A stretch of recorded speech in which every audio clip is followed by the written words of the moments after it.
Tube. Yeah. Hello, Overloaders. We're back.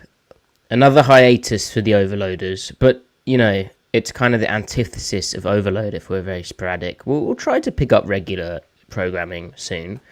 Currently, Griff, at is it the 11th inning for the Mariners? 12th. And isn't that funny? Wouldn't it be very Seattle for a Seattle-based team to have a positive winning moment that is around the number 12? Yeah. Come on, Ems. Let's do this. Come on. Hit a home run. Yeah, do a home run, Yeah, how hard is it to hit the ball out of the park? Do the home run play. Very hard. Is it the bottom of the order right now? Or are they back to the big guys again? I think they're bottom third.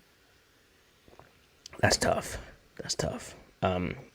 I don't think we're going to get many viewers live at this portion of the show, Griff. So now would be the time for you to, in your preamble, you could say anything. Have you watched Andor? No. How can you watch season 1, enjoy it, and then watch one episode of season 2, and then not do it? What's wrong with you? Well, I just said off air that I'm a workaholic. You are a workaholic, Yeah. but priorities. Have you watched Children of Men? Have you watched Dune? Dune 1 and 2. No, I don't believe in that. What do you mean you don't believe in it? Well, there's that guy, Timothy Chalamet or whatever he's called. Oh, right. You're threatened by Timothy Chalamet. Well, hold on though. Didn't he have a thing? Is he not? No, he's a good boy. He just likes Kanye West. Is that a thing? All right, I can't speak to that. I don't think he. Imagine liking Kanye West music, right? No one did that. I don't think he endorses anything that Kanye West has to say anymore. Maddie, you gotta watch Dune. Maddie, you need to embrace film and cinema.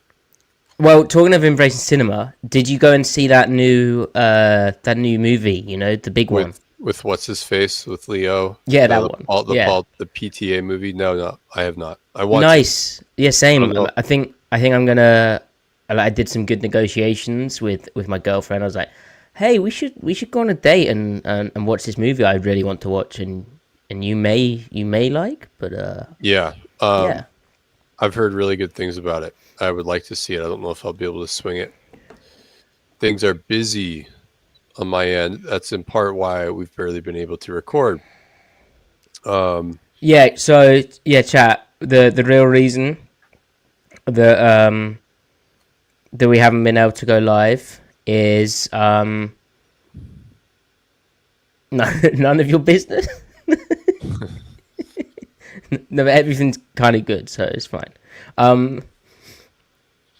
Griff. Yeah. Are we just waiting for Leo Rivas to go yard? Hit a home run, Leo. I mean, how hard is it? How much money are these guys paid? Leo, probably not a lot. Leo Rivas contract. Does chat know that I actually have to wait to I work baseball outside of football season. I have to do some baseball work. He's making a paltry $800,000. I'd be all right with that. Oh, it's a full count. Yeah, I could go for that. You heard of full count before? Yeah. Mano Wargs with an interesting question. Why am I awake right now? Isn't it 5 a.m. there? Well, we had the genius idea after not doing it at 6:30 a.m. Pacific time, 2:30 p.m. my time. I said, well, what time we do this evening? And then we settled on 8 p.m., which is 4 a.m., which means I've been able to sleep 5 hours. However, then the Mariners decided not to hit home runs. Oh my gosh, he's on base. Yeah. And I'm a morning person. I don't know how Maddie operates on little sleep because I'm passing out already. No, you're not. 6:30 a.m. I'm ready to go. Let's do it. Let's talk. Yeah. Let's talk replacement pressures and fire zoning out of bear fronts and split zone and sail And same side zone. and dagger An outside zone. and sliding the protection. An inside Oh, zone. loose ball. We're at Oh, all right, Griff, is second base scoring position? yeah. It is. Yeah. Nice. So they're in scoring position. Oh, they are in scoring position. Were you testing me? Were you like seeing if I knew that? No, I just don't know that. Because I know that you're getting into baseball now because of your things that are not chat's business. Oh, and he's hit. Oh, now we got a challenge. We got unhappy managers. We got spitting managers. Oh no. All right. Hit it, Maddie. Oh, we're hitting it. We'll keep tabs on the Mariners. This is so chaotic. We will I love keep it. tabs on the Mariners as things update in real time. But we do have a podcast to get to. Yeah, we do. All right. But overloaders, we appreciate you for and also forever in time, your names are going to be in the live chat replay as people who weren't fully devoted to the Mariners, and so when they do not pull this off, it'll be your fault. However, if they do pull this off, well, in fairness, if they're multitasking, we can multitask too, or vice versa. oh, you're very kind, Griff. As ever, the more genial host of the Seattle Overload podcast.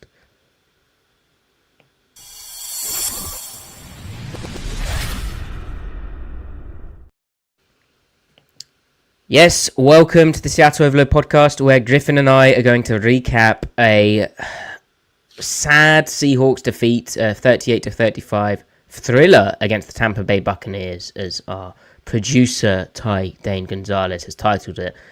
Seahawks fell to 3-2 on the season. We're going to look at the tape, specifically some defensive struggles, which it was like the first time, Griff, we've seen Mike McDonald's defense like give up a ton of yards like that, and particularly in like clear passing downs, get kind of cooked. And so I guess we can answer the question of, is this as simple as chalking up to injuries? Because, by the way, and we'll be previewing the Jacksonville Jaguars game, but they're also seemingly going to be injured in the secondary for that game as well. Or, are there some deeper scheme things that need tweaking? Chat, let us know if the volume sounds good or bad. And, it's a hot topic. Sorry to cut you off there, Maddie. I did adjust my volume settings, so I might sound louder and match Maddie's volume. If it needs to be a little bit louder, a little bit quieter, let me know. Might also be as simple as I don't put the mic as close to my face as perhaps you should. Oh yeah, and then are you listening on a microwave, or are you listening, on your laptop? That type of stuff. Right. Not to blame the user, but anyway. Great. Right, so Griff, anyway, I was asking you. Yeah. We'll talk about the defense, right? Sure. Any like broad... I mean, my mind immediately goes to is the defense is cooked. But any other like broad takeaways from losing by 3 points to the Buccaneers in heartbreaking fashion? I think you start with they don't have their best guys out there. Darian Kendrick played 2 really awesome games. He wasn't bad this game, but he just wasn't really an impact player. He's more of like a man guy. More of like a zone guy, I think. Just generally, like all of his splash plays came in zone. Here, they like threw their best stuff at him, and he also got like kind of matched up, isolated a bit more, and picked on a bit, right? Playing like man-to-man each concept. And then, I mean, Pritchett had a rough go. I mean, that's a variable. Mike McDonald defended him a little bit. I thought that was cool, just to kind of leave it ambiguous. I think that's more what he wanted to do. It is possible that, it didn't look as bad as it superficially did for him. But I do think being down guys was an impact or a variable. I also just don't think the game plan. I think the game plan was well intentioned. There were clear objectives from Mike. It just didn't translate to what I mean, it didn't accomplish anything that it wanted to do. He couldn't break the protections. That seemed to be a focus for him. Oh, And yeah, and then the he got underneath zone coverage couldn't accommodate the pressure not getting home. yeah, he got worked. This is the most I've seen Mike get worked by like an opposition play caller, like regardless of the injuries. Like I felt, and like the Woolen injury, Griff, kind of was the straw that broke the camel's back in the sense that it was another guy out, and like all of the knock-on effects kind of piled up into one big like oh. But even before that, like the Bucks' usage of movement, like they were often sliding to where the Seahawks were bringing Nick Emenwari, say, on a blitz. Like they were, they had a pretty comprehensive game plan for like causing what the Seahawks do schematically issues, pass and run. The Seahawks' run defense is still really good, like numbers wise. Yeah, that was I think the most important thing from this game. Yeah, numbers wise, like rushing like above or below expectation, right? Like they're the best in the league, efficiency wise. So I mean that's impressive. Yeah. But like we've decided, chat, in terms of the tape segment of this podcast, and don't worry, it's not going to be like last Friday where we promised tape and then didn't do tape, and some people were upset. And you know what? In hindsight, that is a bit shitty of us. But no, we actually are going to have tape, and we're going to look at the explosives and how Nick Emenwari got on, because he was in and out of the game. We expect him to play against the Jags, but obviously the rookie second-round pick's been a hot topic at Overload, and like there's some good plays for kind of highlighting where he's playing well right now, and there were some real good flashes again, and then like the areas he'll need to keep brushing up upon. Ground out into a double play. Oh dear. But Griff, and then we'll look at the explosives. So Griff, before we do that though, offensively, because we won't be looking at offense tape, although maybe we should in terms of positives, but Sam Darnold's playing out of his mind. Yeah. Like he's continuing and building off of that year with the Vikings. He's better. He's better than last year, and he gets better every week too. Last episode we talked about, at least I talked about how the pure drop back category, right? And that was the main reservation I had translating Minnesota to Seattle for Sam. That was the one area where he didn't perform as well in, and trying to multiply that seemingly innate aspects to him by the coordinator. We didn't know entirely what we had in Kubiak. We both liked the hire quite a bit. Yep. But we still didn't know, right? And then also multiplied by the skill group, which on paper doesn't look very juicy to a lot of people, right? Including us. And I mean, many people had some reservations. There's maybe some tepid optimism, but you got to be careful, right? And every week, like that number, the success rate, and the EPA on the pure dropbacks, even at a shotgun, even against too high, it keeps going up and up and up. Now there are some caveats to that as it relates to the sustainability and stuff, and we can get into that if we want. But the way I see it is, I mean, again, I think Kubiak is doing a great job. I think Sam's doing a great job. Everyone is incredibly well coached. So even last year, when like Noah Fant, after like his third year on the team, is busting sight reads, sight corrections, and option route, or not option routes, but like route adjustments, when DK Metcalf isn't on the same page with his quarterback. Even JSN would have a lot of mental errors even last year. There's none of that. It's all for sure. eliminated. It's all gone. Yeah. Griff, you always say like you can run whatever scheme, but it's like the techniques and the details within that scheme that make it come alive. Mike McDonald said similar before about football, right? And the Kubiak system, the Shanahan style system, right? The offspin of that. They are very detailed offenses, so you can see like one of the like offspawns of that tree. They can come in maybe and struggle because the positional coaching underneath that offensive coordinator is not good, or they're struggling for whatever reason. But it's clear in Seattle that, oh my gosh, like the details are being done so very well, and like it, like Cooper Cup being, well, like, because you kind of question the ad as like, is he going to be blocking as a vet, like, or is he just like done? Is this like a swan song kind of half-hearted thing?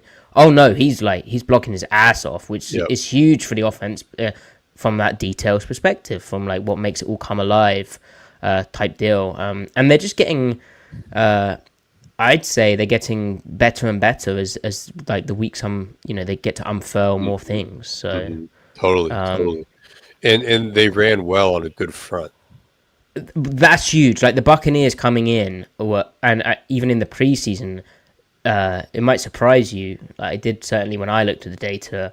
It surprised me, but they've long been one of the best run defenses, if not the best run defense in the NFL. Efficiency wise, they're very good. Right. Especially if you like happened. I just dropped out. You froze on my end, but you're back now. Maybe the 5 a.m. Wi-Fi in the UK is not great. You're like Jon Snow, Maddie. You always come back. Oh yeah, I get that reference. Oh, you don't? No, You don't watch anything. no. But I do watch the tape, and what was really cool was how well the Seahawks were able to block up what the Bucs were throwing at them, and we were worried about Vita Vea against Jalen Sandell, right? Right. But like, what happened there? They bunched it up inside. They held firm, and then when pressure did come, They washed them out of there. Yeah, but I mean, like when someone would lose a right. block, Sam's sack evasion, he is so controlled, and he has such a good scramble plan. He's very, very clear-minded about what he's trying to do. Like there's like, all right, if I have to hit the escape hatch, I know exactly where I'm going. It's not figured out on the fly. Like it's very intentional, which it's really just roll out and understand what read is there, and that guy goes upfield, and you get the ball to him somehow. The scramble drill's been really effective. But like what I wanted to say though, with regard to the sustainability, because of course the question is like, can they keep this up? Right? Anytime an offense starts off really hot, it's like, well, are they going to come back down to earth or not? That's what people are asking about the Colts.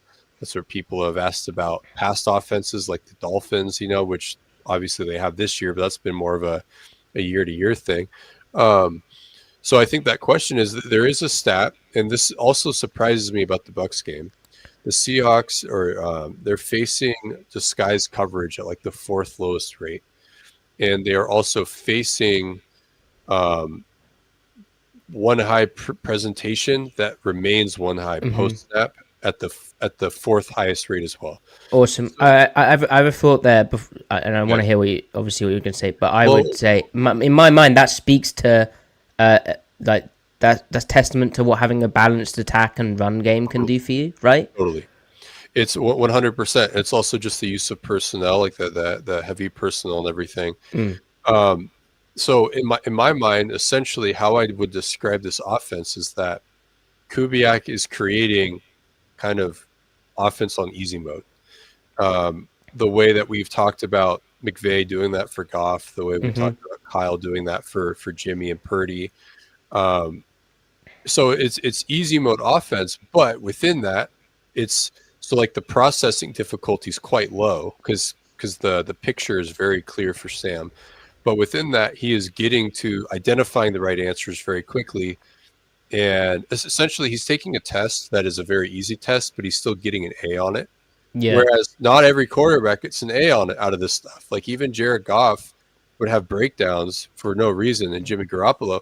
Sam is like, you would score him like 95 out of 100 on what he's being asked to do. And then where he's elevating it, say, beyond, in my opinion, Jared Goff, or elevating it beyond Jimmy Garoppolo, is that he actually has the arm.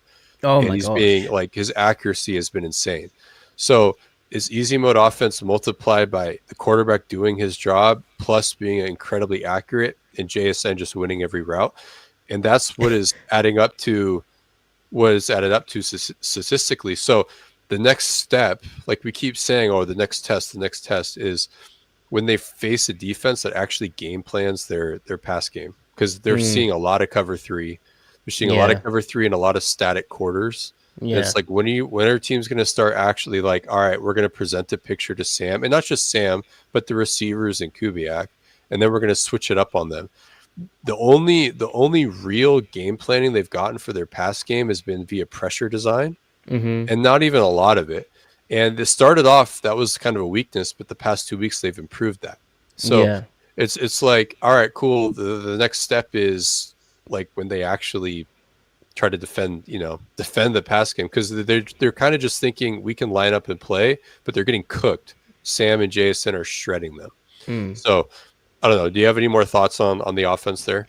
Well, just probably repeating what you've said in a different way. Like Darnold's playing, uh, he's playing so on time. Like he's making pretty much all of the correct decisions. He's getting to his check down within like the right timing as well, and also like escape mode as well within the right time. He's like really honoring the whole structure of the offense, and then yeah, his downfield accuracy's been superb.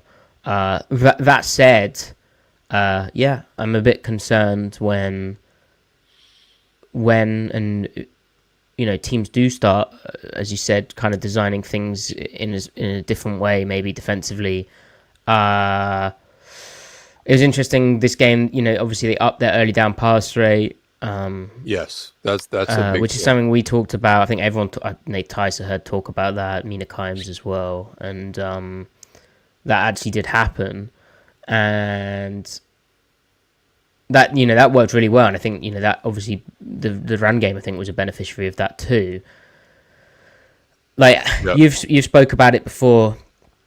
Are they going to flesh out and expand their passing game more? How far can this mode of offense take them? And also, I think we saw a bit more of like, I don't want to sound too critical because like it was a very fluky interception that Darnold threw. Like he made the correct decision, I think, and you Are you could talking about say, the one to end the game? yeah, the game ender. I don't On the end zone angle. I have no idea what he was trying to do there. I think Even he's just trying even to throw it in the dirt, right? That's pretty wild. I mean, It because it even I know it hits the helmet, but yeah I mean he had a great game. I yeah mean there was the dropped pick six that turned into yeah a 9 yard gain, but which again, like I don't know if you chalk the drop pick six up to like it's a screen predictable though. scheme. Like I Yeah, don't like yeah it's like a I good don't play from even the end. It's not really yeah a yeah Darnold thing. Like he's throwing the ball where it's meant to go. But agreed. all of that said, why I raised the pick is it does look weird, right? To your point, like what you're kind of saying is like what is he actually trying to do? It looks funky. So a lot of quarterbacks when they have a guy unblocked in their face are going to look a bit weird. Right. But Darnold in particular has had that in his background, and I felt we got a bit more of that. And so then when you're saying about teams have kind of game plan pressure a bit more against the Seahawks, like you would think a bit more disguise of the coverage, like when Darnold turns his back to the defense and has a play action concept, he gets a different picture after that moment from the shell, right? Um, how does he respond to that, and can he keep this up? So like when we talk about the success rate or whatever, the blah blah blah, the fancy numbers are better on the pure dropbacks. The reason why for that Yeah. is that because the picture again is so clear, quote unquote, right? He knows he's able to digest the coverage because the coverages are simple, so that when he's progressing to the backside of the progression, he knows what's there. He knows that based off of this front side information, I know what's going on backside. Yeah, That he's was not never once present. really had to hold That the was ball because he's confused, right? right, correct, and like that, or be late. Like Yeah, sometimes he has to see it to confirm it. In yeah, Minnesota, that was not present at all. He had to stare exactly what he was looking at and figure it out before he knew what to do. When he progresses backside, he knows right where the route will be relative to the coverage. All he has to do is just peek the defender and confirm that assumption. And so he's processing at a speed that he never processed at last year in Minnesota. He has hit more backside reads in the intermediate, like, or even say past 8 yards this year through mm-hmm. 5 games than he did of all of last year. And I watched every single Sam Darnold throw last year, every single drop back. He's already exceeded the mark, it was like 7 or 8, like legit 10+ yard gains. Yeah. So if they face a defense that really tries to fuck with them, so to excuse, pardon my language, Maddie. I won't. That's unacceptable. Apologize. If he faces a defense that really tries to screw with him and he executes through that, you can start pushing the button of quarterback of the future at this point, because the dude's 28. There's no other mountain left to climb beyond, like, just will he regress? Hope not. So on the point of screwing, I think teams will look at what the Buccaneers did and be like, oh yeah, we could just fire zone and show pressure one way and pressure from the other side and have him try and throw hot, which he's been throwing hot on time, right? Generally, he's been doing a good job of that. But we could heat them up a bit more and see what that does. And not to get ahead of ourselves in previewing Jacksonville, but that'll be a good test of that too. Well, yeah. So I mean, my worry would be the replacement pressures, and then the what's the replacement pressure? So sim or creeper. So you're rushing 4 total guys, but you're dropping defensive linemen, sending second level players. Yeah. What Mike McDonald does. And the whole principle is you're getting droppers to where he thinks the hot should be, but he's not actually hot because they actually have numbers. Darnold's hot. He is on fire.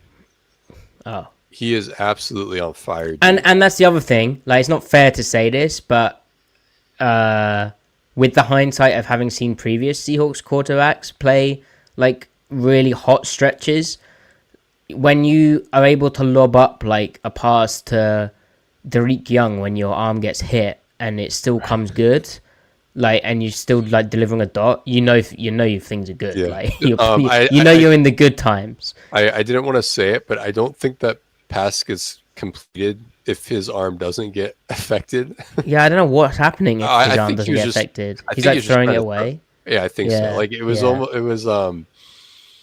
when he evaded the 1 sack and then threw the touchdown to Horton, and then the dropped potential pick 6.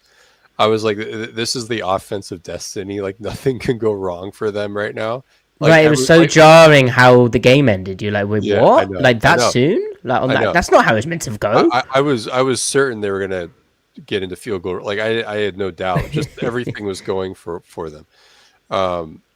So I hope Sam I hope he wasn't too bummed out because he's an emotional player. I mean, early on in camp, everyone said he looked really bad. And then he doesn't do well on the road last year, which hasn't been true this year. He didn't do well on the road last year relatively. There's very much psychology and psychologically he has to feel comfortable to get good Sam, right? Of course. You don't want I hope the way the game ended didn't affect him beyond the way you'd think, given how well he played. Yeah, because he was very every quarterback, he took accountability. He mentioned how he could have set the protection to the other side.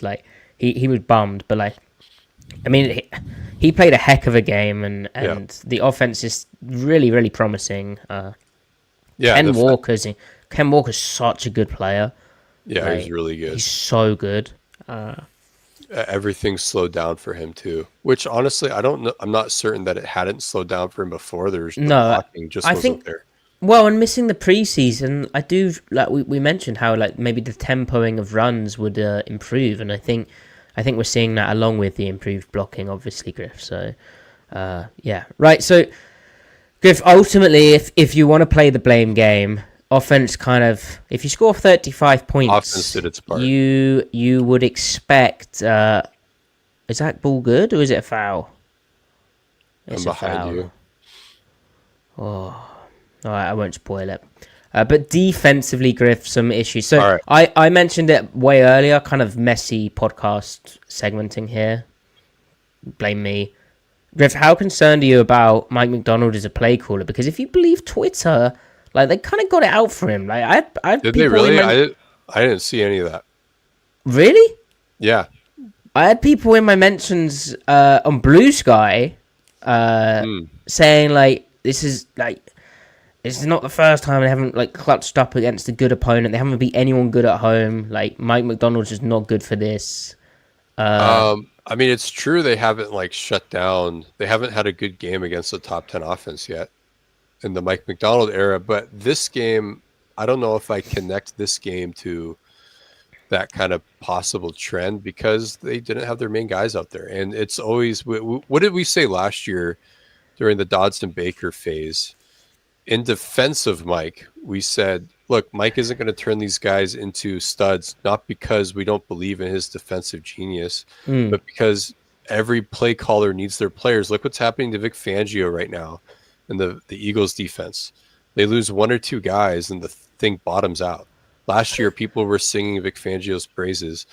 Of course, they won the Super Bowl and they had an elite defense, but the point is that defense is very sensitive to minute changes. And obviously, they couldn't absorb the losses. And I think that combined with, Mike didn't have a good game plan, but we talked about how it felt very specialized and he just took it the wrong direction. And we'll get into why and we'll find out why. But I'm just like, I'm not going to draw too many conclusions from this game from the Mike standpoint. Yeah. So to elaborate on that, Griff, and to kind of steal your take, right? Not the first time and not the last time I'll do that. But individually, I thought Tayakada at safety showed a lot of really, really promising things. Like I was having watched the full tape, Griff, I was very impressed with Tayakada, and people might be going, is this guy high? But genuinely, like he has got very intriguing as a safety. Intriguing enough for me to be like, you know, if the off season or the preseason had planned out differently, I would be fine with him taking some Kobe Bryant snaps, like that good, right? Yeah. But where the problems come from Tayakada playing, or Nehemiah Pritchett playing, or no Julian Love, who is the leader of the secondary in terms of not just intangible stuff, but actual like making checks and stuff. The problems come from the newness, like that, and this system asks a lot of checks to happen, and a lot of different things. So basically, the communication's worse, so the checks are worse, and then the disguising of stuff is worse. You've lost me? No, you're back. Did you hear what I said? Yeah, no, I heard you. Oh, you just lost my appearance. Yeah. So basically, they're just worse at everything in the secondary, and the secondary impacts the linebackers and whatnot, and so I don't actually think any of the new players played particularly poorly. Like, we'll look at these explosives. Well, I mean, unless you want to call Drake Thomas a new player. I mean, Thomas and Knight are kind of... The issue of the defense really is the weak side linebacker spot is a problem. So are we ready to say that Knight is going the way of Baker and Dodson? Like, is he not the answer? I mean, it's a long season. He can get better. I don't know what's going on with Tyrese Knight, though. Like, because, if you go back to the live stream, which I did on my own, everyone's seen my reaction to the pick. Like, we were not fans of the player. He ground out with two people on base. God damn, you can't do that. But I kind of like Knight had the knee thing right in the off season, but then there's the kind of weird like undisclosed medical thing. Like, I mean, that's his business. But we don't know what's actually going on. Like he never looked this slow last year. Like he looks slower. I hope he's okay. Like, first and foremost, in terms of his play right now, there's a reason that whatever Drake Thomas is getting snaps and eating into his snaps and playing more snaps than him. Also, Drake Thomas is not very good. So, there we go. Drake Thomas is like bad. Yeah. So, anyway. Yeah. Well, we'll see. We'll see. Should we just zoom through this stuff? Yeah. So, bit of explosives, bit of Nick Imanwari, bit of this, bit of that, but ultimately, hopefully, why is that not showing my? Oh, that's why. Here we go. Relax, Matthew. All right. We can all see that. Excellent. Let's get rid of our banner. Let's put this on here. Yeah, we A don't hot top. care if we get demonetized. Well, there's a Care. hot topic, isn't there, right now about even like the big analysts are having trouble with showing tape. Apparently, this is a good play, Griff, because to me it shows the newness that they're going through, like the challenges that presents, like the timing of the disguise is off. Like they're trying to show cover 3. They're actually playing like a non-traditional Tampa 2. Yeah, I hated this. This timing's off. Like this is so easy for Baker. Like he just looks and sees this guy uncapped. This guy Kendrick bailing into a quarter or maybe it's a half, and yeah, it's just way too easy. And that typically gets done a lot cleaner. Like think how loud it is. It's the first second down of the game. Like Lumen's probably rocking at this point. They would do a better job here. So yeah, just not great. And Anyway. you see how the receiver sits down right away instead of snapping it out. Right. Oh, So, what happened to my tape here? uh-oh. My tape's broke? Uh-oh, spaghetti-o. Oh, this is not good. Do I take over the screen sharing if necessary? No. You Never. can't alpha me. No, it's just a little help from your friends, Maddie. Why is it gone so slow? It's annoying. All right, let's see if it's recovered. That looks fine. All right, cool. So Griff, this is a good beta. This would be an explosive play. All right. So this is technically on Ernest Jones because it's his number 2 and he would need to push with the sail. But the flat defender, Nwosu, he gets cut. Yeah. He gets cut, so he's out of there, and I think that screws up Ernest. But even if Nwosu does stay with the flat route, the slide route, there's no way Ernest is going to be able to leverage that or run with that sail route. Right. So it's just good scheme, but it's also Ernest falling asleep a little bit. Well, and is this a fire zone or? Do you think? Oh, could it be? Where like both edges are rushing and Ernest is like hot to this guy. I don't know. Anyway, pretty good beta. Also, example of how the Bucs did a really good job of moving the pocket. Yep. They in quarters they make a big deal about the corner falling off the number 1 to play the out of 2. Yeah. But I don't think it was a situation where he would have been able to do that. So it's more of a scheme beater, but it is also a ding on Ernest. So yeah, like Dan Chu says, he does bite on the play action a bit too much. It's tough though. I mean, trying to play sail with you got zone away is tough. So Big B gap bubble. Now, how McDonald responded to that was pressure. So this is the same play from similar front from the Seahawks, and then same play basically from the Bucs, slightly different dressing up. Yeah, Tampa's in 12, right? Yeah. We're in. What are we in? Big nickel. Okay, so Okada's is the nickel. Yeah. Well. Yeah. Well, okay. Yeah, it's just the potato. Yeah. And a really good play from Job. Yep, and like we mentioned, and you said the change up. So Job falling off Yeah, falling just off one, playing the out of two. But ten. also a good job from Ernest to squeeze the window a bit. Find the inside of the number two, because we'd think this was too deep, And then and then quarters. four under, right? Hmm. Mike, Mike, and the pressure basically means Baker can't get to the thing which is open, which is Mike Morris's drop is not great for that. Like he should be inside of this because you have no middle field help.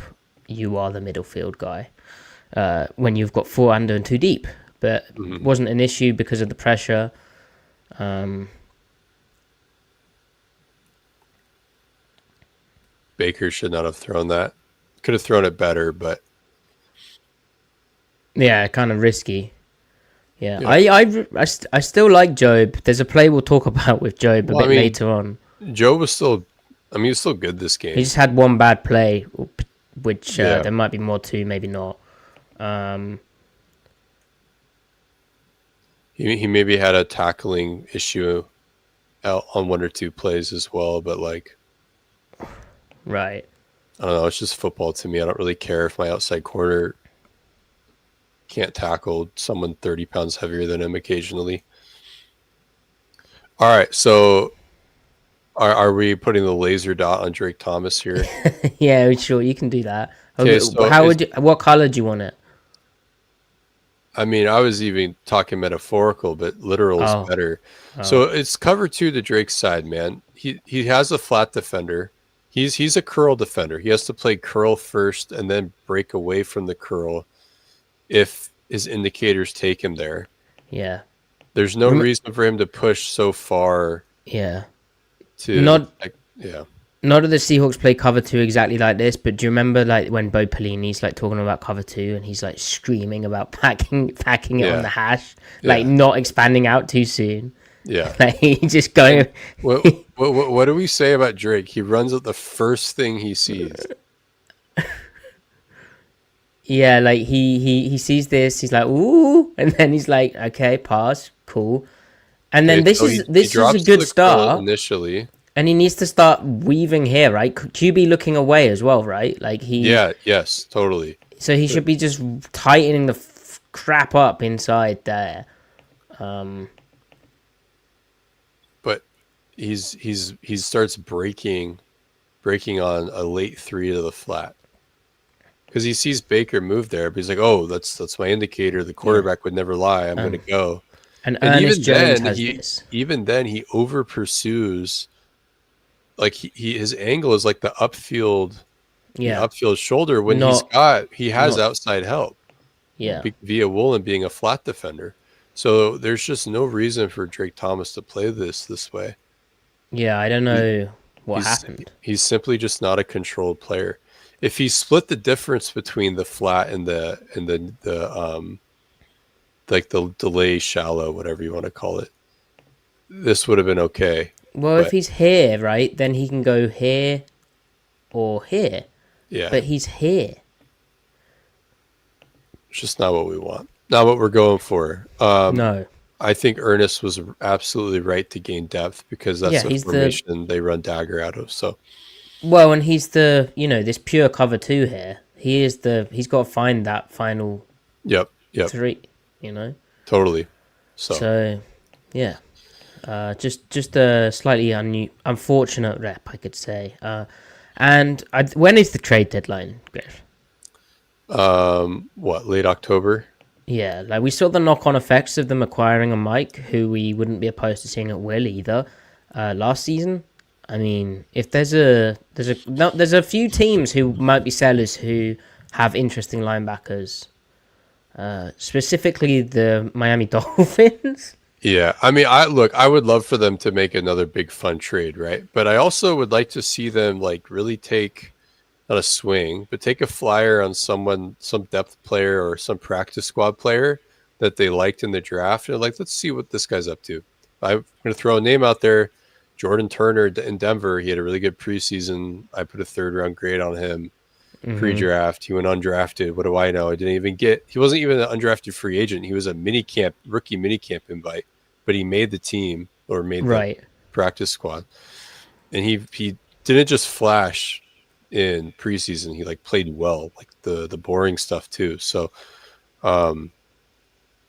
that's a pipe dream. But anyway, To me, this is a good example of how the Bucks kind of had the Seahawks ideas kind of worked out quite well. So you can see front wise, the Seahawks they set the strength of the front to the tight end when they're in nickel. Mike Moe was like the big end with in the absence of DeMarcus Lawrence, which did matter. Like he's going up against Tristan Wirfs a lot of the time, but he had a tough game. I'd say. Obviously, Tristan Wirfs a great player, that's why I mentioned that. But the Bucks kind of knew here that the Seahawks were wanting to send Emin quite a bit, and so they were often able to. Well, you can see here it's 1st and 10. They move via play action. They move their line to pick up Emin. They're not even like. I don't know how they'd have handled. Would if Morris had come, would Baker just thrown it to the slide? Like, it's very tough. They kind of just seem to know what was going on here. yeah. Because to leave like the edge just totally unblocked, like the D end, who's got a 3 technique there, meaning like the tackle's not really going to be able to. Like, that's kind of brazen understanding. And this Griff is a great Okada play. Like, he is in a real tough spot here. Yep. That's a very deep corner route as the deep half player, but he's able to do some quite interesting things out of his pedal. He tested really well. He did. Well, it makes sense. I mean, he like agility wise, or yeah. He ran like a 4.4 something, and he had a 6.85 cone. Right. He made some mistakes this game, like pre-snap organizational mistakes, then also like didn't read some things out well. But he still put on display his skills, like the breadth of his skills and his athleticism. And he's kind of one of those things where if he had a full camp at the 1s or the 2s even, where he was like truly the third guy out there, I think that he would gel and do really well. Mm-hmm. But he might continue to improve week to week here with this opportunity he has with Love out again. Yeah. All right, so here, Griff, this is the first Emin play to look at. Not a good job from him. So 3rd and 4, the Seahawks playing quite a common 3rd down look from them. Yep. And they only rush 4, so they're dropping out here into, I think it's cover 3, sending Emin. And I will say that this game featured the most replacement pressures that Mike sent. So the most and creepers. I think there were like 6 total. And Emin is a key part of that, right? Like, they really wanted to try and activate him as a blitzer. Like, seems keep things simple for him, accent his speed, accent his length, and just get him playing, like blitz him into plays, get him playing downhill and certain.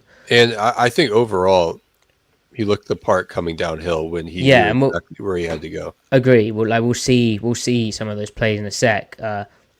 I'd also say, and hindsight benefit and whatnot, I think it was kind of overkill for McDonald. It was like a big, they're missing a few players. They've got Emin, like they haven't had him for a bit. Like, he almost kind of overdid it. Like, like, okay. Yeah. And maybe that's nitpicky. You might disagree, but. Well, I mean, I think he thought he'd flush Baker and Emin would track him down, type of thing. All right. The running backs did really well in protection, though.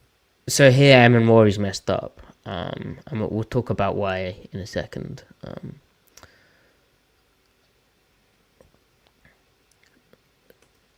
And when McDonald talks about leaky yardage and he was like bemoaning tackling, which I don't know, like tackling was a bit of an issue, but they're also really tough tackles for them to make. Like the scheme putting them in tough positions.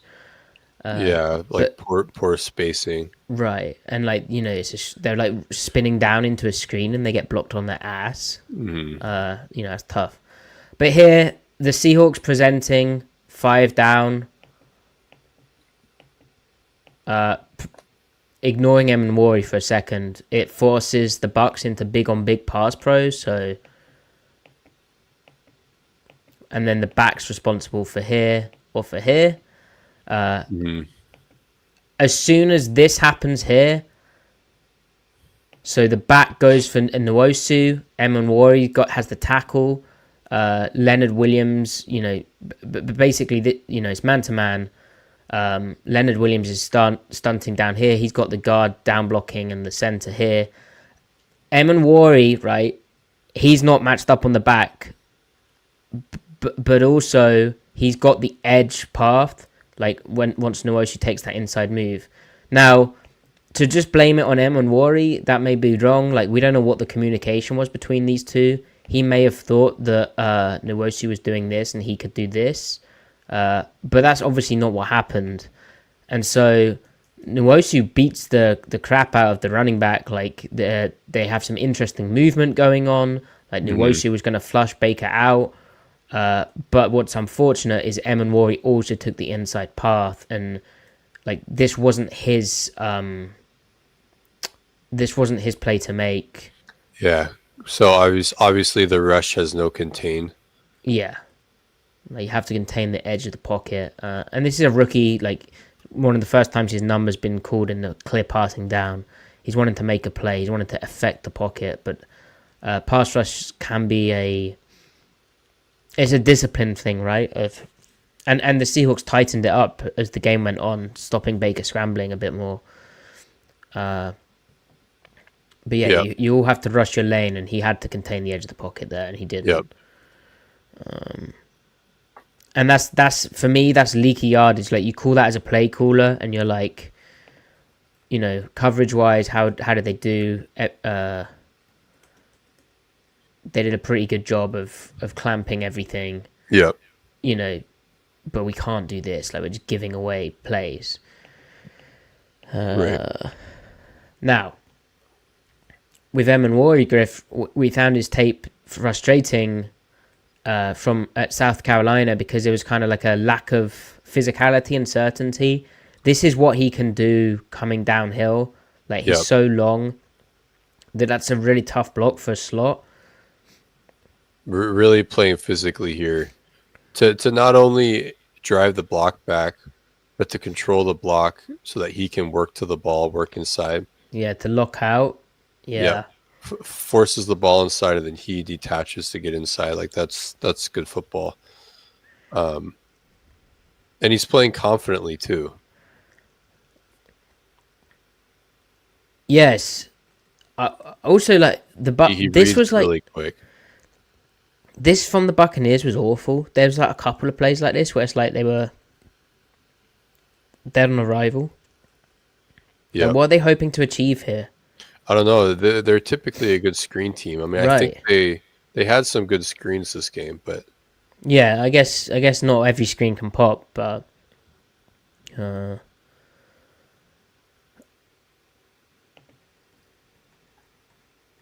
and so here, Griff, kind of example of what Emin Wari is able to bring. He's lined up where a Tyrese Knight, a Drake Thomas would line up. It's their big nickel bear look, and they're showing too high. Here's the replacement type spinning to where the blitz is coming from. Right, it's probably a fire zone here, and you can see what that's able to do for the defense. Also, Griff, Byron Murphy. We said how we've liked him as a head-up nose, which he's playing here. This is a good rep from him. Yep, I agree. When I had highlighted earlier in the week, you see how quickly his foot gets up and down. Oh, yeah. There's no... I mean, the foot was just coming up late, essentially, earlier. And then he was also, like, stepping against the grain when he was mirror stepping. Here, the front side foot goes up and down right away, gets into the block, and he just dominates. So with him, it's, I mean, like with any defensive tackle, it's eyes, hands, feet.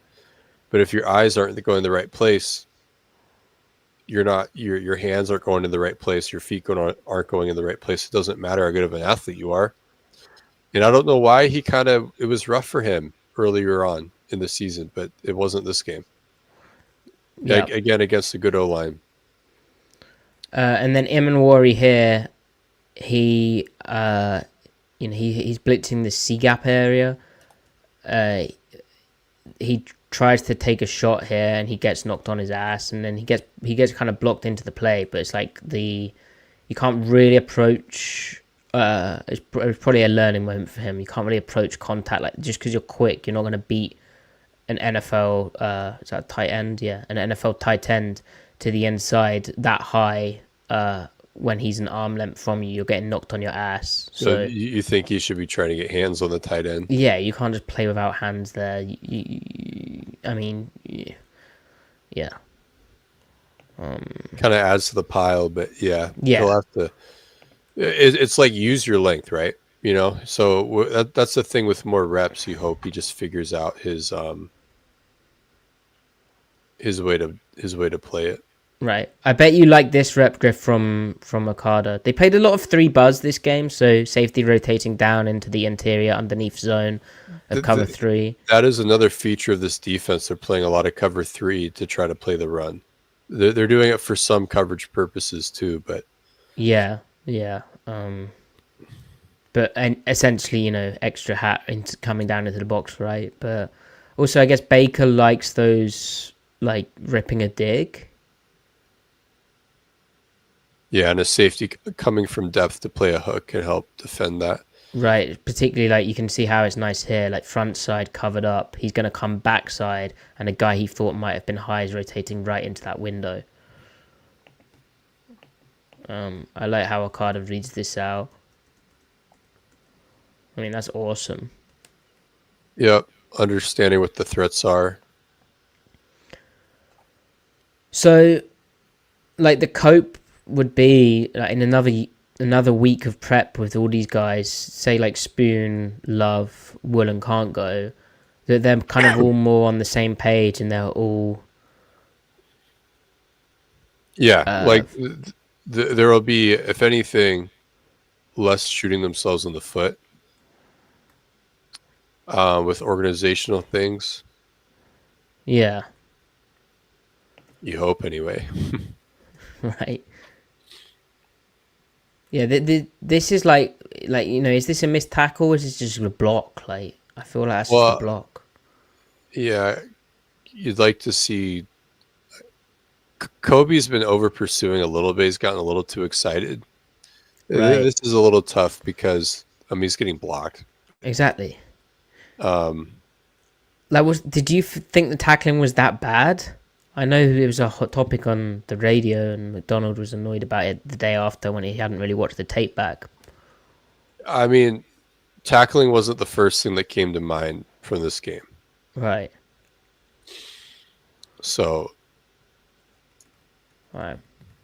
This is a really... I haven't really seen teams do this, Griff. Like, I think it's just testament to how good the Bucs offense can be. Like, this was crazy to me. So it's like a fire zone sending both edges, Yeah. They're playing cover 3. Yep. And they're spinning late to weak sky, right? Yeah. So weak sky, meaning the safety is playing an underneath outside zone. So he's the curl flat defender. So you call that sky as opposed to buzz, where the safety would be inside. And essentially, it kind of, for Baker, it kind of turns into cover 2 to that side, right? You have a whole shot. It does. I feel that too. It's just, he hits the honey hole. Yeah. This was disappointing. Okada here for me, like, I know it's zone, but Yeah, go ahead. There's a couple of ways to play it, right? Like, if you're playing it like fire zone, you could have which it is a fire zone, but if you're playing it like match fire zone, you could have him match here and him match here, right? Which the Seahawks aren't doing. So the corners, they're playing it with the corner. They're playing it like zone still. So they're having the corner, midpoint, and overlap here. Baker looking hard down here, so the corner's going to start squeezing more to that seam route. And so at that point, Okada has to play like the final two, right? Which becomes this guy. So then he needs to get his eyes here, like, and start actually just locking onto that. Warrior had a really nice rep of doing that. He did, absolutely, he did. It was like crazy, and you're like, oh my god, this guy's gonna be the best player in the league. But yeah, this just like looking back at the quarterback here is just not the move. Right. But it's I wonder how that's being coached, and it's a really good adjustment. It's another.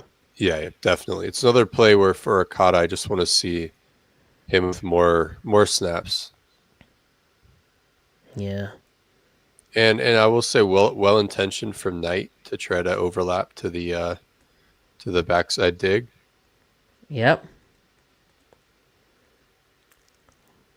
But that's a clever explosive, and it's also another example of like look how well the Bucs picked this up protection wise. He's got all day, relatively. Like, enough time to... Also, look how good Baker is. Like, he's staring downhill and then quick snap to that. And perfect accuracy.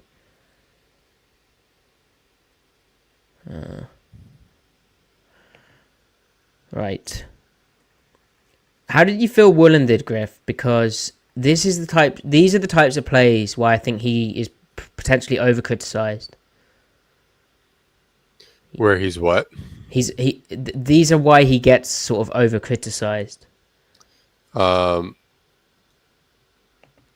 Yeah, I mean that's not a good play, but that's a tough football play. I mean Kendrick does the same thing. Not that that's good from Kendrick either. That's bad, but it's just bad. Yeah, I mean if you want to knock him here, go for it. It's pretty bang bang turnaround. You know what I mean? Like, yeah. What the defense can't suffer is Kendrick overrunning it too. You can't have two players overrunning. Yeah, and this is. I mean, like the receiver puts the brakes on like crazy there. This is the perfect illustration of the leaky yardage comment. Like they just given up this screenplay, right? Which I need to look up the Seahawks screen numbers, but I imagine like on 3rd and 14 they give it up. I don't know if this is a missed tackle given he gets blocked, right? Although you look at Drake Thomas. he's just like I gotta go, like no matter what. Yeah, it's a good play until it isn't. Yeah. And clever design from the Bucs with how like the Seahawks were trying to flood like the cover 3 to 4. So you've got a lot of guys looking here.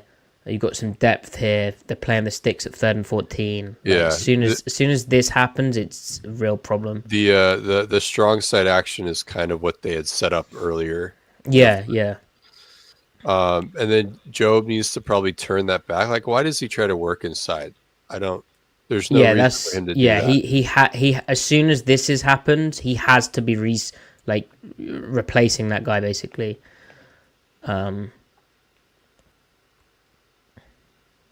Yeah, not good from Job. But anyway, so like McDonald's probably like, oh shoot. And I don't know. Did you feel he got a bit emotional as a play call in this game? Was that harsh? There was certainly like, oh, I did cover 2, now I do cover 4. Oh shoot. Maybe I don't know if that was.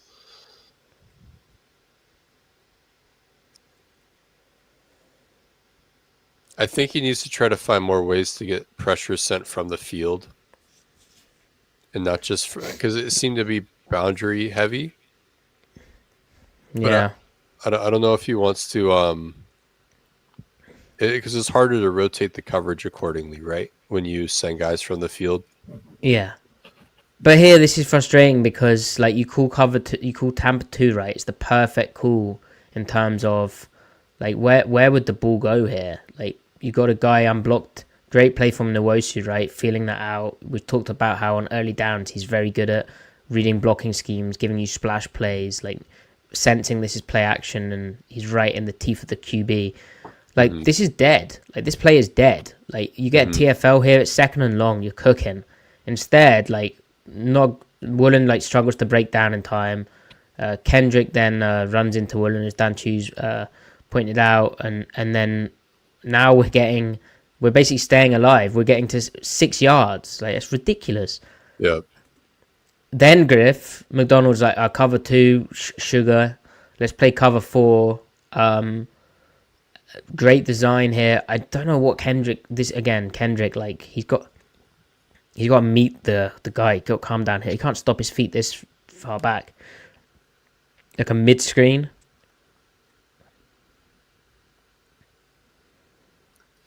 Yeah, I called him mid screen. This was another play where just Okada just flashes his. I mean, it's not that difficult. Not that difficult of a tackle, but he's just really comfortable in space.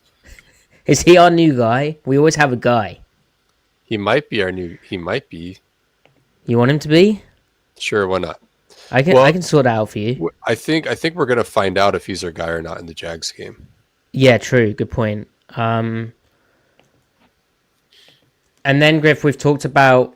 Well, you've spoke about it as well, in particular. But 4-man surfaces being a challenge to the defense when they're running at the nickel. They're not in nickel bear.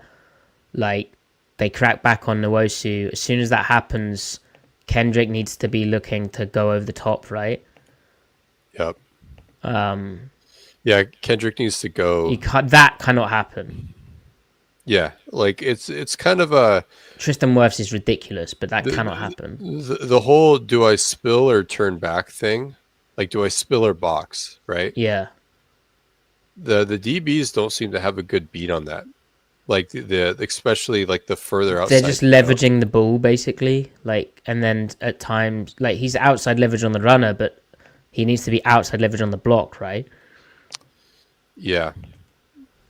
Yeah, like they need to think blocks, not the ball. And that's kind of the same thing that we've said about the linebackers too. The only guy that knows how to balance that out on the whole team really is Ernest Jones. Well, and Devin, but consistently anyway. Yeah, that's just yucky from Kendrick. This is one of those weird Bucks plays. Like after the shift, they shouldn't show the screen, but it's cool that Emin Wari unblocked can run downhill, and that is a different tackling technique to what we've seen, in that he's trying to. It's not great. Well, his but he's knee trying, is on the ground. He yeah, did that in the 49ers game too. Yeah, he's trying to get low and then deliver a smack and then wrap down, which at least that's better than like dipping the head. Like he's seeing what he hits. Yes, so yeah. He's doing it from a low position and he's just about clinging on. Those are the plays you'd expect him to make, but nice. Yeah. Griff, you made a comment about the edge rushers and how you'd like to see them allowed to attack. McDonald's always going to drop his edges. Yeah, I mean, I don't know if like I want them to be able to attack more, but it's just more that the notion of do they have enough edge rush talent? And sure, I would love it if they airdrop Trey Hendrickson into this picture, but the way McDonald's schemes, they contain rush a lot, right? And they don't get to just cheat to the pass. They really are heavy to their run key, and that's a lot of why like their improved run defense is so good. But like they don't let the edge rushers cook. They don't get to rush with abandon. Like I'm going to do whatever I want to do on this guy, inside move, outside move. It's more like, no, I have a directive. I'm the inside guy, or I need to keep the quarterback upfield. Like they don't just get to like Derek Hall. He can get off a block, but he's been bull rushing into a contain so often. Like Mafe has a bag, he has a cross chop, he's got all this stuff, but he hasn't really been able to flaunt it as much, except for like the X and long situations. So So here, Griff, this is like again showing pressure, only rushing for. Also, the Send. stunting, I should say, takes away from the Mm-hmm. registering wins. Sorry. Mm-hmm. No, no, no. I mean, Good, stunting good is point. good, but it doesn't let individual players register highly on win rate. And it's sending M and Wari right, and it's playing cover two here and invert cover two here, and Nwosu is the curl defender, right? So his primary thing should be this guy. So I don't know how he's been coached, how much time they've spent on this, but he Right. should not. He shouldn't open this way. Like why does he? And the Yeah, I don't. quarterback's looking this way. It's such an unusual choice. And again, it's like free yardage. Like Baker just reads where the edge drops out, and he's like, okay, fine, you're not very good, Well, and so they have the tag system, right? right? So they probably like Nwosu doesn't even may not even necessarily know what the whole call is. Oh, he He probably just doesn't. he probably just knows what his tag is, and he might have mixed up what that tag meant. Like, oh, am I a curl or a hook?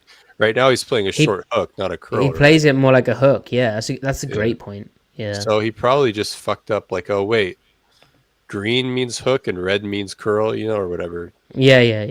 and just Um, whatever their naming convention is. But I don't know. I'm just fan fictioning there. But right. And again, the Bucks do in terms of how they pick this up. McDonald was very like critical of himself.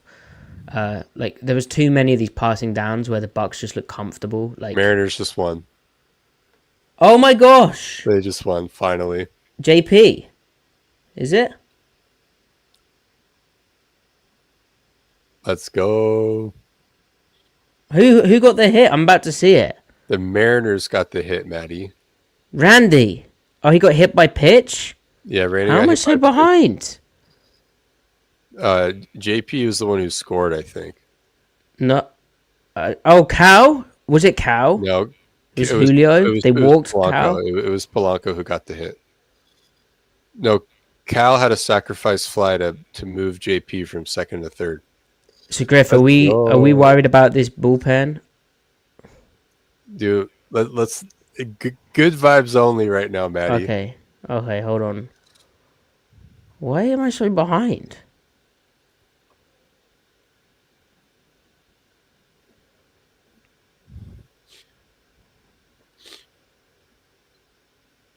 Oh, it's beautiful. Really nice. Well, good for them. I've never liked Toronto anyway, right? They were playing Detroit. No, but they play Toronto now. Oh, yeah. Dummy. Yeah, that'll be fun.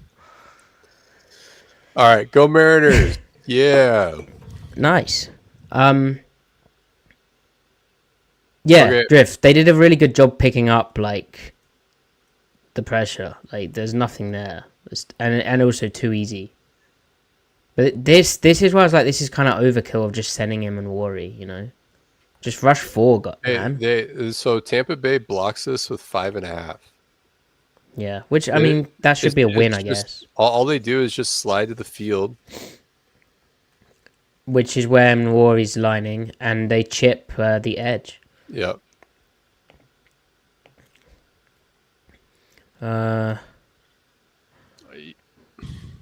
I would like to say Murphy's the kind of guy that could expand to the tackle and bull rush in there and try to Right. get into the B gap.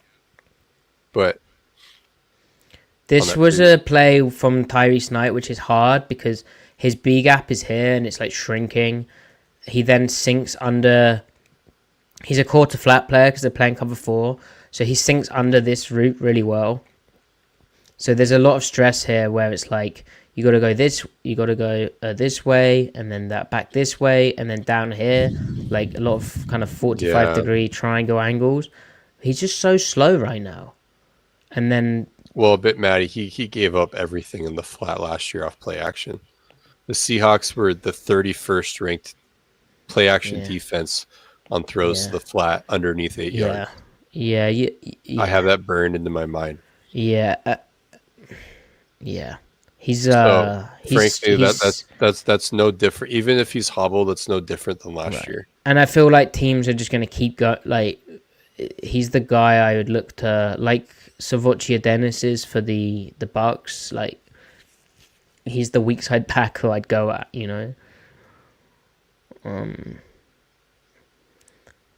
This is a cool run design from the Bucks. This is another great Okada play, by the way.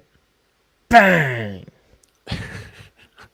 Hell yeah, he's our guy. He's so pumped, man. So Griff here, Maffei is second on one. Yeah. Maffei like pass rushes basically. He's also he goes early, like he's trying to time it up. He goes early. He's trying to make like the play unblocked, beat the puller. As soon as that happens, things get pretty tough. They're sending the nickel, but So like Maffei's supposed to slant in here. So this is center tackle counter. Yeah, it's pretty sexy. So Knight needs to work over the top. Yeah, so it should be Knight over here, Maffei in here. That is tough. Like this is like you said, it's a cool scheme. It's a front beater from Tampa Bay. Because they know the set of three technique to the tight end, right? They know the bubbles here. So they can get angles here. I wouldn't expect Knight to be able to work over the top of like the right tackle here, but at least have your first steps be lateral instead of coming forward like this, because then you're making it really easy on the right tackle. Yeah, rather than being here, you are here. Like that means something because his block is now this rather than this, right? Right. And then that allows for, if Reed was able to work over the top of the guard, which he's done before against Gap's team. Yeah. So it's more like the more you can do for your defense. But it is ultimately a scheme meter. Does Job get dragged into the fit technically? No, because they're stunting. So it's like it should be. No. Okay. I don't. Well, maybe. No, I'd say the stunt kind of cancels it, but yeah, kind of. Okay, whatever. Boom. But that's textbook and near foot, near shoulder. You got knocked the fuck out. Yeah, he should. Yeah, I mean, I hope it goes well for him in Jacksonville. This is Emanwari's worst play. Yeah, it's a tough one. And it's the most like complicated football play that happens for this game for him, right? It's also Mike Morris's like toughest rep. Like he gets snatch ripped to the floor. So it's cover two match. He's the curl defender, the vertical hook defender. He basically has to split the numbers and the seams. Probably more like 2 yards plus past the seams, right? Or the hash. So he initially does the right thing. I mean, maybe he could have. I mean, you look at how much he bites compared to Ernest Jones, right? But even if as he recovers, like, okay, you're okay, like you can make this work if you just keep going. But then he stops. But why is he biting? Like he should be out the fit right now. Because he is not looking at blockers; he's looking at the quarterback. He's looking at the wrong stuff, right? He's looking at the wrong stuff. I mean, it's his own, but yeah, he's looking at the wrong stuff. Well, what is his pass key? His pass key or his run key would take him to his pass key. His run key is the slot, and the slot is releasing vertical. Look at the pad level. Look at the pad level, and also look at the jet wheeling. Right. You know, so what is he looking at, man? He's not really locked in at all. Yeah. So. But then it's like, the recovery speed, right? And that's how Ernest Jones keys it. He sees this mesh, and then he gets his eyes to the tackle in 3, and he knows it's pass. Yeah. So again, recovery speed. Okay, great. He's turned around. He's going the right direction. Yeah. And then he's. And it's tough because, like, I think Woolen should do a better job here too. Like, he can't see the route, but like, if you pause the ball here, he needs to understand. Yeah. So how often though would you expect when you're a cloud corner, an outside release to bend back over the top of you? You wouldn't. It's a great design. I don't think I've seen that. No, it's a great design. In fact, I would say Woolen does a good job expanding him, making that wider. and I think maybe even more he thinks because 2 and 3, like the new 2 and the new 3, are so Yeah, simple. It's like, oh, I don't need to do anything about that. What if that route isn't an out route and it sits down into a deep curl, like like it's it's like down where? where the number 2 receiver is right now? Yeah, If you were to sit down, which he does actually, right? Or no, he doesn't. But if you were to sit down and say the new number 1 just kept going vertical on his heel, yeah, Warrior would need to be there for that too. So there's yeah. no reason for him to come down and bite on the check down so soon. He needs to play his zone first, top down.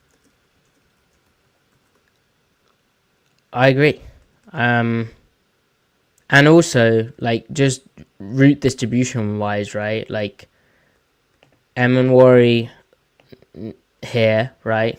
We have enough guys backside to be able to rally to that. It's really Tyrese Knight's route, right? Like he should be the backside guy. So Am I better? yeah, but he'll learn. I don't know what's happened to your audio, Griff, but it's Is it still bad? no, it's perfect now. I don't know what Okay. happened. Yeah. Anyway, so it was a great play, an opportunity rather for him to really show what he's got, and unfortunately, it's like, okay, what's happening here? And then Jaron Reed, we saw him kind of reach blocked. Again, kind of four-man surface concept at the nickel, Griff. He gets reach blocked again against a wide concept. This is a 3-yard run. This is how good Ernest Jones can be. Yeah. This is the play Woolen gets concussed on, I think. Like helmet to the... knee to the helmet, rather. Worry kind of getting blocked out of the play. You'd like him to play more physically there. He's trying to set the new edge and like keep up with the run. Bit of a tough one. It's not the worst 3-yard run. Yeah. Maybe ideally Eamon Ward would try to play through that tight end Right, instead of trying to like brace against him. But that's the thing with more reps. He'll probably know how to play differently. But then this was another play. Okay, no, never mind. I was thinking of another play. Yeah, I've got the... I can get there in a second. You see him try to snatch the guy and his left hand slips. Yeah, hand placement. Right. So Griff, this is an interesting one. 3rd and 15, right? I would ding in Worry for this a bit, regardless of what coverage they're playing. But you can see the Bucks shift from empty into trips. Then there's a check going on between Worry and Kobe Bryant. I think they get it because I think they're both on the same page here, personally, because Pritchett's trying to do something, and then Worry's... That's the same signal. They're both tapping their thighs. Right. What does that mean? What do we think that means? I don't know, man. But what ends up happening, Griff, is there's coverage we've talked about before where they lock the one.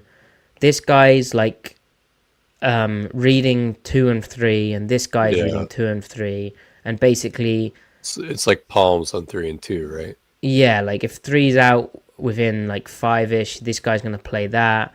But if 3 and 2 are vertical, he's gonna play 2 vertical, and he's gonna play 3 vertical with the backer working underneath 3 vertical. But the backer's drop would be very similar, whatever. So he doesn't really need to know that. It's more how this guy helps. Now, my view is, Griff, they're already in trouble if they're playing it like that. Because they often play this coverage when 3 and 2 are tight and one's a bit wider, right? Mm-hmm. But, like, to me, that's basically a bunch. Like, spacing-wise, it's tough. It's very tough. It can get really complicated really fast. Because this guy can become the new 1 very quickly, and this guy can become the new 2 very quickly. You know, like, they can change at the snap who's who. So as soon as this happens here, like they're in some bother because he's sort of inside release to if this was normal split Griff, you might expect like the number 2 to be aligned here, the 3 to be here, and the 1 to be here, right? or Yep. here. Essentially, the number one from his cut split anyway, his inside release takes him to where conventional number two would be. So, and he ends up catching the ball where the number two would be, right? Like I think Pritchett plays this with nice. Yeah, go ahead. Well, wait, but you said you thought Eamon Warwick could have played this better.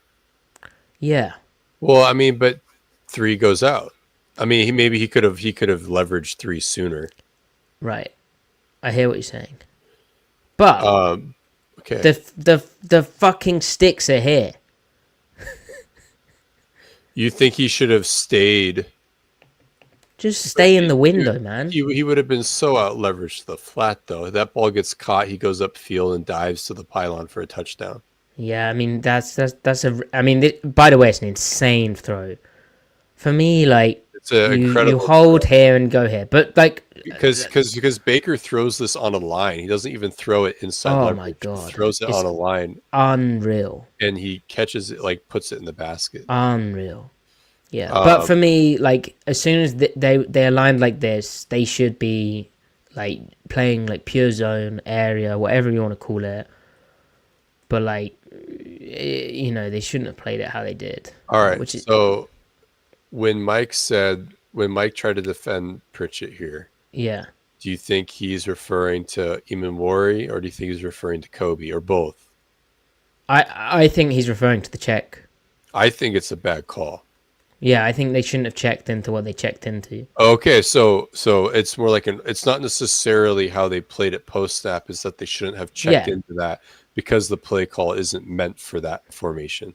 Right. And the Bucks were almost popping open, like, because this is double posts, right? Basically. Yeah. They were almost popping open the outside post earlier. Yep. Like, if you go back over the openings, like, Baker got moved off it via the pass rush. That's why he throws it so confident. He knows he has it. Because he knows it's really like cover 0, basically. Yeah. So... yeah, that was a tough one. Like execution wise, and also like for Pritchett, this is really good. Like this is a really good press rep. He just has no help here. Like he could have been a bit tighter here and not got too stacked. It's a great route to like here this moment here from the receiver to stack him, to then almost run it like a corner post is elite. Only thing I could think is if he could have slowed the release at the line, would have helped with timing a bit, maybe. Yeah. Especially on a short field because it's so bang bang. Mm-hmm. But yeah, other thing, not a bad rep from Pritchett. The other thing I can think of, and I tweeted this after the game, or blue skied it, sorry, is it felt like the Seahawks had one too many players for this 3-up guy, and not enough players like to the front side of the coverage. Now, they get this guy shallow, right? If you're an elite defense, as we know, Griff, as soon as that guy goes shallow and you're playing like a safety who would have been responsible for the, like the final 3, like really, if we're good, as we've seen the Seahawks do before, we should be shoving this guy and shoving here, right? I don't know if they can do that in this check, but like we can. If we're in the Super Bowl, right, and we've had like 2 weeks to game plan, that's how they'd play this. They would be able to get that done, I think. Yeah. So. Also, really good drop from Ernest, by the way. Oh my god, yeah, he's insane. It's very Cody Barton-esque there. Sorry, I'm going to say it. It's Cody Barton-esque. Okay, it is. Sorry, I know it'll piss some of you off, but it's true. Yeah, what's funny about this is that Cody Barton has like an identical field hook drop against Baker Mayfield in the low red zone when the last time they played, I think when he was with the Rams in 2022. It's like eerily similar what they do to when he's dropping underneath a bender. Anyway, Cody Barton is a Tennessee Titan, not a Seattle Seahawk. This is just a good play from Baker, man. I mean, Oh no, never mind. You zoom It out. was a great play from Baker. Yeah. All right. Do we want to look at the Yeah. touchdown This or is not? another Emin Worry play. Like, I mean, All right. This was the play I was thinking of. yeah. Good on him for just like, all right, I'm coming downhill. Here I come, and playing through contact. This is what we wanted to see on the South Carolina tape, and we barely did. So yeah, more of that. Neither please. of the receivers play that well, but he No, punishes them for not playing it well. Yeah. And then the tackle is good too. And he's Well, basically doubled.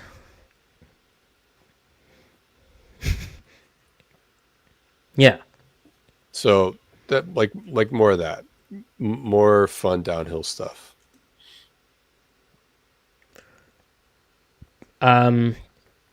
Griff, this double edge pressure playing cover zero. Like, this is how to beat it. Just little hitches rather than trying to throw over the middle where they pop out. Yeah. Good job. Also, Emin Worry. Throw over the top on them. Yeah. Emin Worry late off the ball here, which kind of kills it as well. And the bunch makes him have to go around traffic as the unblocked guy. Good beater for Needle Bandit. There's nothing Job can do there, right? Because he gets kind of screwed over. No. That's just a beater. Yeah. Maybe right. Bryant protects him. Okay, so that's just happened, which kind of, which is in 3rd and 12 though. You can't be doing this. Drift to me immediately. I'm like, if the Seahawks have their guys out there, they disguise this better. Like, how often do we see a Mike McDonald defense on 3rd and 12 show exactly what they play? Right? So, like, you would think maybe show press so that they would think maybe they're clouding the weak side.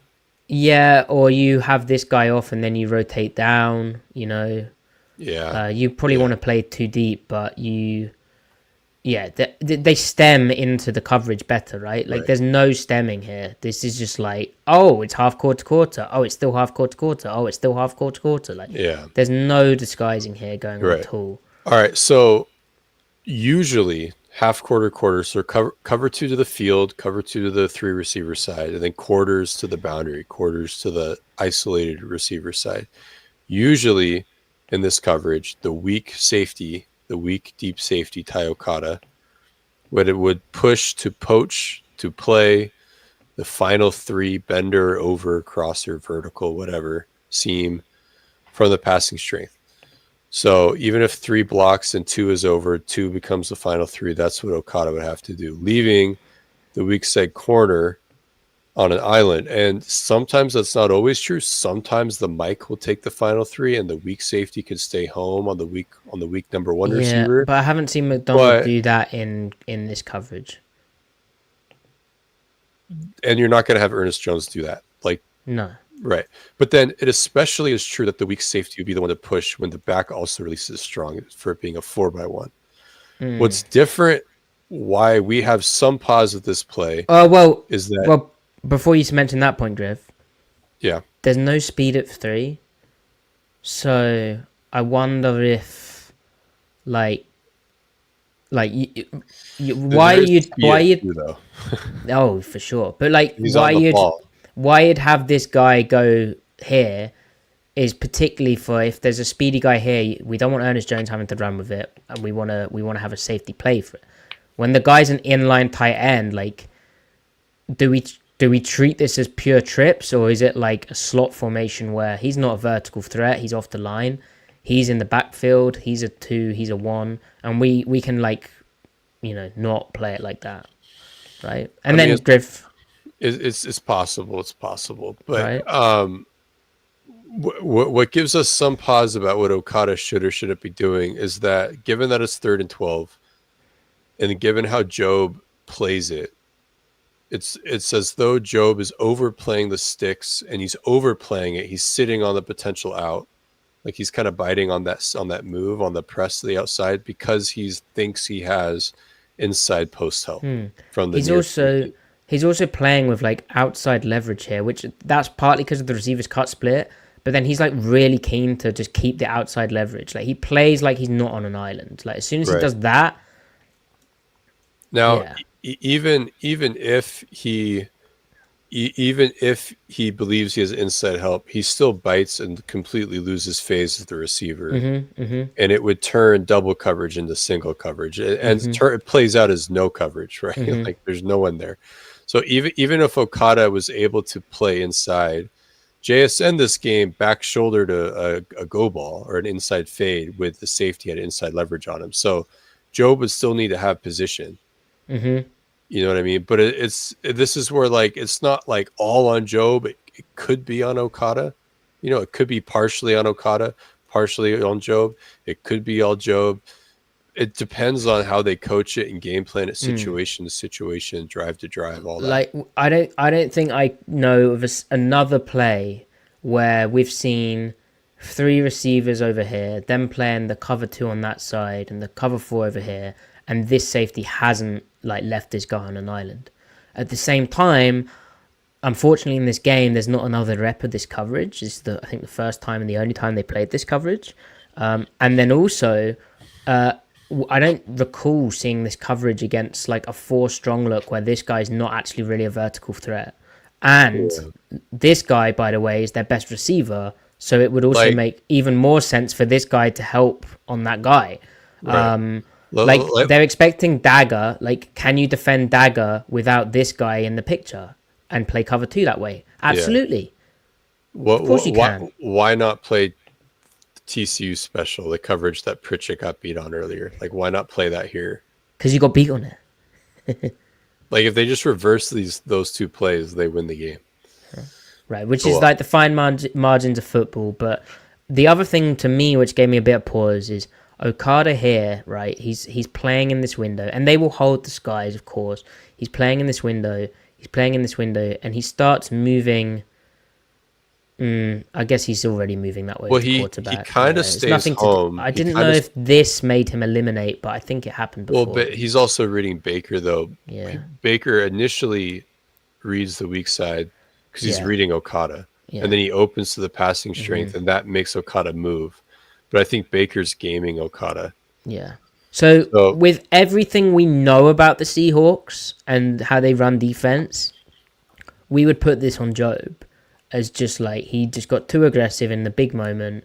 Like, what's the score? That but it's important to not operate with full certainty just because these things are malleable. Right. And we're still learning this scheme. Like, obviously we've spoke about a number of things. There's a number of outliers here which give me some pause to be certain. Like, so yeah, an interesting one. And a frustrating one. And that's like a really impressive throw from Baker, by the way. Like, the way he leads that. He's got a hell of an arm.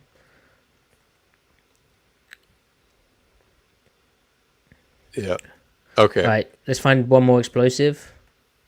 Oh yeah, this is a bust, right? Like they send 1, 2, 3, 4, 5. There's only 3 underneath players. Surely that's a bust. Well, I mean, 2 deep, 3 under exists, but maybe the way Jones Ernest surely plays it. Pritchett should squeeze it, or maybe it should be quarters to the weak side. Yeah. Yeah, actually, you might be right. I think like that both Tyrese and Okada going, or but Eamon Warrior's playing a half too, so they might have completely. Yeah, it plays out to me like this guy should have dropped. Like, we saw this pressure, right? Maybe that guy should drop here. Yeah. Okay. Great job from Baker again, but yeah, that's like a highly preventable play. Something went really wrong. Also, an ugly rep from Bryant. This could have been a touchdown. Oh, that's a tutty. But yeah. I mean, you're not supposed to cover forever though with a blitz, right? Can you imagine if you were? Yeah, it would defeat the purpose. So great play design, like exploiting how they rotate. So unflattering Okada play. Yeah. And then Job working inside again, man. Stop it, dude. Just stay outside. Yeah, that's like that was his big problem this game. Yeah, it's not good. They should. I don't think they let them speed rip. Like they really don't let them speed rip. Like even when they're gapped out and they're the outside fitter. Oh no! All right, dude. But if they let them speed rip, they'd have a more aggressive mindset. They think, oh, I just get to go. All right. Why did they come out with Tyrese on the? Oh, I guess no. Evan Warry's in the game. All right. So Like first surely, though, yeah. Anyway, so with that communication they all do, with like this, right? like what? When they do this with their fists, Yeah, like side of the palm, side of the palm, are they checking from quarters to a cloud?